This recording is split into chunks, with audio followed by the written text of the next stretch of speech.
Mari kita sadari dengan sepenuh hati kita bahwa betapa tiada daya dan upaya kita di dalam kehidupan ini kecuali diberi kekuatan oleh Allah Subhanahu wa Ta'ala. Mari kita sadari bahwa malam ini, saat ini kita telah dihadirkan oleh Allah di tempat ini karena kasih-Nya yang luar biasa untuk kita. Oleh karenanya, mari kita syukuri kenikmatan ini dengan membaca hamdalah. Alhamdulillahirabbil alamin. Mari kita sanjungkan salawat dan salam kepada junjungan kita Nabiullah yang agung, Nabi besar Muhammad Rasulullah sallallahu alaihi wasallam. Seraya bersalawat kepadanya. Allahumma salli ala Sayyidina Muhammad wa ala ali Sayyidina Muhammad. Mari kita bertawadu kepada Allah. Kita mohon ridho dan berkahnya. Semoga Allah membukakan pintu pemahaman bagi kita, memberikan kemudahan untuk mengamalkan apa yang kita fahami, sehingga berbuah perubahan pada diri kita menjadi lebih bernilai di dalam kehidupan ini. Seraya kita memulai majelis ilmu ini dengan membaca basmalah. Bismillahirrahmanirrahim.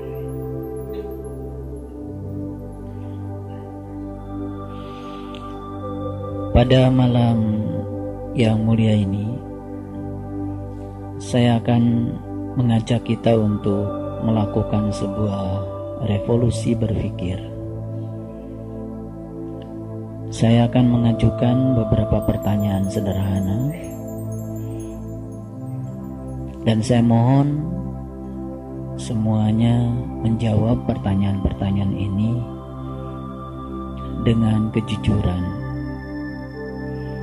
sehingga nanti kita akan mendapatkan suatu hikmah yang besar, dan kita bisa berhasil melakukan sebuah loncatan pola pikir dari pola pikir yang biasa ke pola pikir yang luar biasa. Ini kaitannya dengan Quran surat Ibrahim ayat yang ke-10 dan selanjutnya.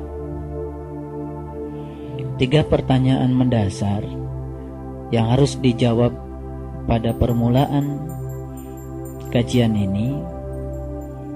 Yang pertama, pertanyaannya, kapan saat yang paling penting? Kapan saat yang paling penting? Tidak usah melihat kiri kanan, dan dijawab oleh diri sendiri. Kapan saat yang paling penting? Karena kita ngaji sudah cukup lama, jadi sudah saatnya saya memberikan ujian. Tapi tidak perlu dikumpulkan. Pertanyaan yang kedua, siapa yang paling penting? Tentu saja di dalam kehidupan ini. Ya. Jadi pertanyaan yang pertama tadi itu, kapan saat yang paling penting di dalam kehidupan kita masing-masing? Yang kedua pertanyaannya, siapa yang paling penting dalam kehidupan kita masing-masing? Dan pertanyaan yang ketiga adalah, apa yang harus kita lakukan yang paling penting di dalam kehidupan ini? Apa yang harus dilakukan yang paling penting di dalam kehidupan ini? Silakan semuanya menjawab, boleh ditulis jawabannya atau boleh juga ditulis di dalam pikiran saja. Silakan jawabnya yang bagus, pakai hati. Sekali lagi, ini pertanyaan sederhana, tapi saya akan mengajak kita untuk melakukan sebuah loncatan berpikir dari hal yang biasa ke hal yang luar biasa. Ini ada kaitannya dengan ayat 10 Quran Surat Ibrahim yang akan kita kaji malam ini. Selanjutnya saya akan menjelaskan jawaban saya. Mohon maaf kalau agak beda dari yang lain, karena memang saya suka beda. Tapi insya Allah semua jawaban yang tadi akan terangkum dalam jawaban saya. Mungkin pernah naik Metro Mini, lalu ada tulisan hari ini bayar, besok gratis. Pernah itu? Ya. Besok begitu naik lagi, hari ini bayar, besok gratis. Di saat lain naik lagi, hari ini bayar, besok gratis. Bayar terus kan? Oke. Karena gratis itu besok. Jadi maksud saya. Oleh karena itu kalau saya ditanya, kapan saat yang paling penting? Jawabannya adalah saat ini. Makanya saat ini, kalau dalam bahasa Inggris kan the present. Betul ya? Present itu apa artinya? Present. The present. Apa present? Present itu hadiah. Ya kan? Bukan. Bukan. Kalau kita lihat dalam bahasa Inggris, ya, betul, kita kan selama ini tahu the present tense, saat sedang berlangsung. Kalau past tense, itu sudah. Kalau future tense, yang akan datang. Tapi kalau kita lihat, present itu sebetulnya hadiah. Oleh karena itu, maka saat ini adalah hadiah. Kalau kita ingin tahu, apa sih hadiah yang paling besar untuk kita? Jawabannya adalah saat ini. Kenapa? Karena yang setelah berlalu itu tinggal sejarah. Tadi yang menjawab saat dimana saya akan, itu nanti akan tercapai belum tentu. Sebetulnya saat yang paling penting adalah saat ini. Ngerti? Belum ngerti juga. Sabar. Ini loncatan berpikir masalahnya. Kemudian kalau saya ditanya, siapa orang yang paling penting? Saya tanya orang kok. Siapa orang yang paling penting dalam kehidupan saya? Saya akan jawab, orang-orang yang sedang dekat dengan saya sekarang. Sebab saya tidak hidup di masa yang akan datang, saya juga tidak hidup di masa lalu. Saya sedang menghidupi hidup bersama dengan orang-orang yang ada di sini saat ini. Saya mau bahagia, saya mau sedih sekarang. Kalau saya mau sedih, udah kelahi aja kita semua di ruangan ini semua. Betul nggak? Kalau saya ingin bahagia, mari kita senyum-senyuman semua, saling menghargai, saling peduli. Saat ini juga kita bisa bahagia. Betul? Kalau saya ditanya, pertanyaan yang ketiga, apa yang harus saya lakukan yang paling penting dalam kehidupan saya? Tentu saja, saya harus peduli pada orang-orang yang sedang dekat dengan saya sekarang. Ada yang punya suami dan suaminya tidak ada di sini sekarang. Ada yang punya istri dan istrinya tidak sekarang di sini sekarang. Kalau ditanya siapa yang paling penting? Yang paling penting yang ada di sini sekarang. Karena kita sedang berbagi kehidupan dengan orang-orang yang ada di sini sekarang. Paham maksud saya? Oke. Begitu keluar dari tempat ini, ada yang naik mobil bertiga, ada yang naik Metro Mini bersepuluh. Tanya lagi pada diri kita, kapan saat yang paling penting? Jawabannya apa? Saat ini. Saat ini yang sudah berlainan dengan yang sekarang, tapi tetap saat ini. Betul. Siapa orang yang paling penting? Orang-orang yang sedang satu mobil dengan saya. Apa yang harus saya lakukan yang paling penting? Saya peduli kepada mereka dan melakukan yang terbaik untuk mereka. Besok jam 5 pagi bangun dari tidur. Tanya lagi diri kita, kapan saat yang paling penting? Sekarang. Siapa orang yang paling penting? Adalah orang-orang yang sedang dekat dengan saya sekarang. Apa yang harus saya lakukan yang paling penting? Melakukan sesuatu kepada orang-orang yang terdekat dengan saya sekarang. Munculkan pertanyaan ini setiap kapan saja, maka kita akan tahu bahwa saat dimana kita ada itu adalah saat yang paling penting. Akhirnya semua tempat menjadi penting, semua saat menjadi penting. Betul? Dan semua orang yang sedang dekat dengan kita menjadi orang yang paling penting.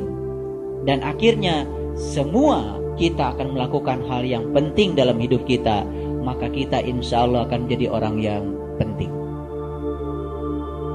Ketika bangun dari tidur jam 12 malam, tanya diri kita, kapan saat yang paling penting?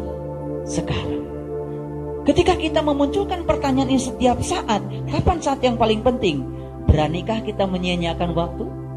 Karena semua waktu menjadi waktu yang penting. Kemudian, siapa yang paling penting? Lagi sendiri, tidak ada siapa-siapa. Dapat tugas dari guru untuk melaksanakan nembah jati malam. Lakukan hal yang paling penting, karena saat itu kita harus melakukan pelayanan untuk diri kita sendiri, hal yang paling penting. Baik, sekali lagi saya bertanya, kapan saat yang paling penting? Jawabannya apa? Saat ini. Munculkan pertanyaan itu setiap saat, maka setiap saat menjadi penting. Saya tidak ingin pertanyaan ini dimunculkan di sini saja, tapi keluar dari sini, lagi berdua, berjalan dengan siapa saja, munculkan pertanyaan ini. Kapan saat yang paling penting? Sekarang. Sebab kita sedang menghidupi kehidupan saat itu. Yang akan datang, belum tentu kita bisa sampai ke sana. Yang telah berlalu, itu juga tinggal sejarah. Maka sesungguhnya itulah janji Allah, itulah sumpahnya Allah. Maka Allah bersumpah, demi waktu sesungguhnya manusia itu berada dalam kerugian. Siapa yang rugi? Orang-orang yang tidak pernah mengetahui bahwa saat itu adalah saat yang paling penting. Apakah jawaban yang tadi terangkum di dalam jawaban itu? Terangkum. Saat dimana ayahanda sedang menemuinya, itu saat yang paling penting. Kapan itu terjadi? Saat ini yang lain. Betul? Jadi saat ini jadikan semua adalah saat ini. Makanya ilmu yang ada di Metro Mini itu luar biasa. Hari ini bayar, besok gratis. Begitu baca lagi, hari ini bayar, besok gratis. Kapan kita gratis? Karena akhirnya semuanya bayar. Ya.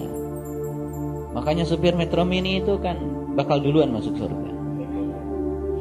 Karena telah begitu dia nyetir, itu membuat orang semuanya istighfar, kemudian baca kalimat thayyibah gitu kan. Mungkin la ilaha illallah, mungkin subhanallah. Ya. Beda kalau supir BMW. Malah tidur kan penumpangnya. Ya. Iya. Makanya kalau ingin banyak istighfar itu naik Metro Mini. Astagfirullah. Ya kan? Banyak ngerem. Subhanallah. Baik, saya akan teruskan. Jadi sebetulnya tujuan saya memunculkan pertanyaan ini untuk membuat agar setiap saat menjadi penting. Kapanpun kita bersama siapa, dia menjadi orang yang paling penting.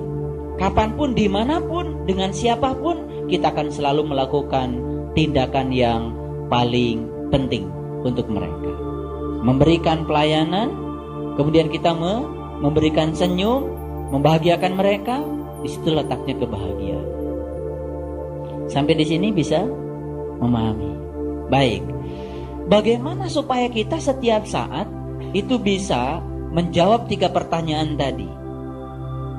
Kapan saat yang paling penting? Siapa yang paling penting? Dan apa yang harus kita lakukan yang paling penting? Maka setidak-tidaknya kita harus punya 4 bekalnya. Bekal yang pertama adalah, atau boleh dikatakan bukan bekal ya, tapi kalau seseorang itu selalu memunculkan 3 pertanyaan penting di dalam dirinya, maka akan muncul yang pertama adalah selalu merasa berkecukupan setiap saat. Baik, saya mau tanya sekarang, ada yang suka masuk angin? Ada. Kapan terjadi itu? Kalau perutnya kosong, salah siapa itu? Masuk anginnya sekali, 2 kali, 10 kali, 100 kali. Oh, berarti perut kosongnya sering ya? Nggak apa-apa, memang kita kan suka begitu ya, melakukan hal yang salah berulang-ulang. Tapi intinya bukan itu. Ketika cuaca buruk, mungkin saja ada orang punya tubuh sangat terpengaruh oleh cuaca buruk, karena ketahanan tubuhnya tidak kuat. Betul nggak? Ketika ketahanan tubuhnya tidak kuat, maka dia menjadi rentan terhadap penyakit. Kenapa ketahanan tubuhnya tidak kuat? Karena dia tidak bisa menjaga ketahanan tubuh. Salah satunya tadi, sering perut kosong, ya kan? Atau mungkin makan sih makan tapi nggak disiplin, ya kan? Tidak pernah memperhatikan keseimbangan gizi, ya kan? Dan lain-lain, tentu saja banyak hal. Tapi intinya, ketika tubuh kita rentan terhadap penyakit, daya tahan tubuh kita itu menjadi sangat buruk ketika cuaca buruk, maka dengan sendirinya cuaca buruk menjadi sangat mudah berpengaruh terhadap kesehatan kita. Bagaimana caranya supaya cuaca di luar kita yang buruk tidak berpengaruh pada kesehatan tubuh kita? Satu-satunya cara adalah meningkatkan ketahanan tubuh kita. Paham? Oke. Cuaca buruk saya umpamakan saja kehidupan. Di luar kita itu tidak selalu baik kehidupan. Tidak selalu positif kehidupan. Tidak selalu menyenangkan kehidupan. Dan tidak selalu kehidupan itu memberikan apa yang kita ingin. Lalu ketika kita mendapatkan yang tidak kita ingin, anggap saja di luar diri kita sedang ada cuaca buruk. Di dalam diri kita ada yang bernama jiwa. Yang jiwanya ringkih, gampang masuk angin. Otomatis ketika di luar dirinya ada sesuatu yang buruk, dalam tanda kutip yang ada di pikiran dia saja buruk. Sebetulnya baik buruk itu tidak pernah ada di semesta ini. Yang ada adalah peristiwa. Yang mengklasifikasi baik buruk kan pikiran kita. Otomatis jiwa kita akan rentan terhadap penyakit. Penyakit jiwa tentu saja. Betul? Oke. Maka tugas kita adalah mengelola baik dan buruk itu secara harmoni. Coba perhatikan lampu ini. Nyala nggak lampu? Kenapa nyala? Ada setrum. Kenapa setrumnya bisa ada? Ada? Ada generatornya. Generator itu menghasilkan positif dan negatif. Betul? Sama seperti baterai. Ada positifnya, ada negatifnya. Kalau baterai positif saja, nyala nggak lampu? Kalau baterai negatif saja, nyala nggak lampu? Ya enggak. Jadi sebetulnya positif dan negatif di semesta ini justru untuk membuat agar lampu kita menyala. Kalau kita bisa membuat yang positif dan negatif itu menjadi harmoni. Jadi ini bisa nyala karena apa? Positif dan negatifnya itu dikelola sedemikian rupa sehingga menjadi harmoni. Akibatnya nyala. Nah coba, lampu yang ada di dalam diri kita, kapan dia nyala? Ketika hidup kita positif terus? Nah. Ketika hidup kita negatif terus? Makin gelap. Ketika kita bisa melampaui positif dan negatif dengan cara yang sama, lampu kita pasti akan tetap nyala. Sering gelap lampu kita? Sering. Kenapa itu? Koslet.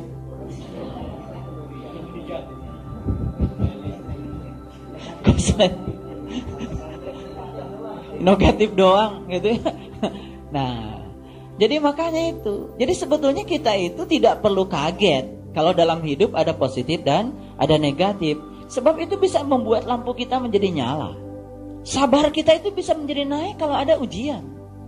Kekuatan kita menjadi kuat kalau ada ujian. Jadi sebetulnya itu untuk menaikkan tegangan kita.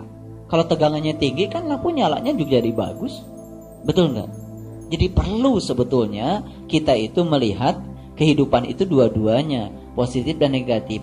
Tapi tugas kita adalah mengharmonikan agar positif negatif itu menjadi serasi, sehingga lampu kita nyala. Nah, saya ingin menyampaikan selamat yang lampunya semakin hari semakin nyala. Walaupun ujiannya juga semakin luar biasa, itu sudah tegangan tinggi itu. Ada yang begitu di sini? Saya kira ada. Saya ingin menyampaikan selamat. Saya bisa lihat yang lampunya sudah nyala itu kelihatan. Senyumnya juga nyala.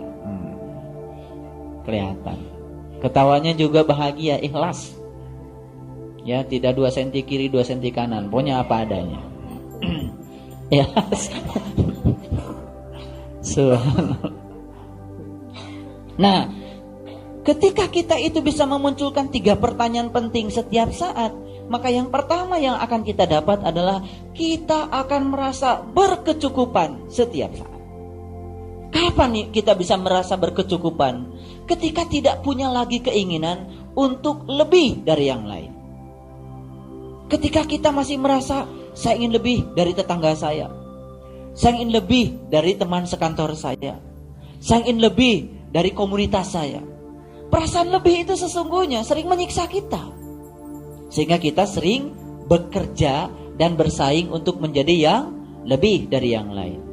Sebenarnya ketika perasaan lebih itu kita pelihara, kita sedang meniadakan perasaan berkecukupan. Dan itu sesungguhnya nafsu. Tak terasa. Ketika kita merasa ingin lebih, ya, dalam segala hal, termasuk juga yang bersifat spiritual, ada ingin lebih dari yang lain. Tapi lebihnya itu berdasarkan hawa nafsu, supaya dirinya itu menjadi lebih dari yang lain. Itu sebetulnya tidak bersyukur juga. Masih belum merasa berkecukupan. Oke? Yang kedua, ketika kita mampu memunculkan 3 pertanyaan yang tadi setiap saat, maka akan muncul yang kedua. Apa itu? Kita akan lebih cerdas lagi mengelola apa yang disebut dengan harapan. Saya mau tanya, punya harapan? Punya keinginan? Nah, saya kasih tahu. Ketika kita punya keinginan, lalu kita memaksa agar keinginan menjadi kenyataan, sebetulnya kita sedang membuat kita menderita. Dan itulah sesungguhnya penderitaan hidup. Karena kita sering memaksakan agar keinginan menjadi kenyataan. Maka saya kasih tahu ilmunya. Keinginan dan harapan itu hanya sebatas energi awal saja, agar kita memulai saat ini juga. Ngerti maksud saya? Sebagai energi awal agar kita memulainya saat ini juga. Harapan, target, keinginan tidak usah dipikirkan bagaimana mencapainya, tapi memulai saja saat ini juga. Justru ketika tidak memikirkan untuk mencapainya, maka kita akan begitu mudah mencapainya. Dan kita tidak banyak menyia-nyiakan waktu. Baik, saya kasih contoh.